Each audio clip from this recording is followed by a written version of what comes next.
নমস্কার বন্ধুরা, আমি অরিন্দম চলে আসলাম আজকে এই মুহূর্তে বিরাট বড় একটা আপডেট নিয়ে। 26,000 শিক্ষকের চাকরি বাতিল মামলার একটা আপডেট।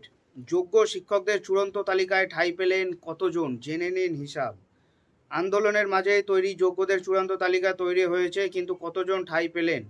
দেশের সর্বোচ্চ আদালত সুপ্রিম কোর্টের নির্দেশে যতজনের চাকরি বাতিল হয়েছিল তাদের মধ্যে যোগ্য শিক্ষক শিক্ষিকার সংখ্যা 19,000, 18,000, 19,000, প্রায় 19,000, মানে এক্স্যাক্টলি সংখ্যাটা হলো 18,418 জন। তাদের মধ্যে আবার যারা দাগি বা যাদের নিয়োগ নিয়ে সন্দেহ রয়েছে তাদের বাদ দিয়ে আগেই 17,206 জন শিক্ষক শিক্ষিকার একটি তালিকা তৈরি করা হয়েছিল।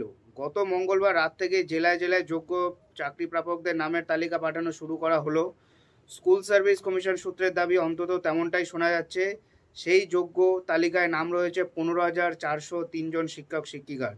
শীর্ষ আদালতের কাছে মধ্যশিক্ষা পর্ষদের দাবি ছিল অন্তত পড়ুয়াদের স্বার্থে এই 17,206 জন শিক্ষক শিক্ষিকাকে স্কুলে যেতে দেওয়া হোক। আদালত সেই আবেদনে সাড়া দিয়ে জানায় এই শিক্ষক শিক্ষিকারা স্কুলে যেতে পারবেন, পড়াতে পারবেন এবং মাসিক বেতনও পাবেন, কিন্তু সেই প্রক্রিয়া চলবে আগামী 31শে ডিসেম্বর পর্যন্ত।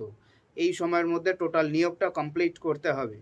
জানা যাচ্ছে পূর্ববর্তী তালিকাভুক্ত 17,206 জনের মধ্যে থেকে আরও 1,803 জনকে বাদ দেওয়া হয়েছে। ফলত নতুন তালিকায় ঠাঁই পেয়েছে 15,403 জন। প্রসঙ্গত উল্লেখ্য, যোগ্য অযোগ্যদের মধ্যে বিভেদ স্পষ্ট করতে না পারার জন্যই প্রায় 26,000 শিক্ষক শিক্ষাকর্মী অশিক্ষক কর্মচারী নিয়োগকেই বাতিল করে দেয় শীর্ষ আদালত।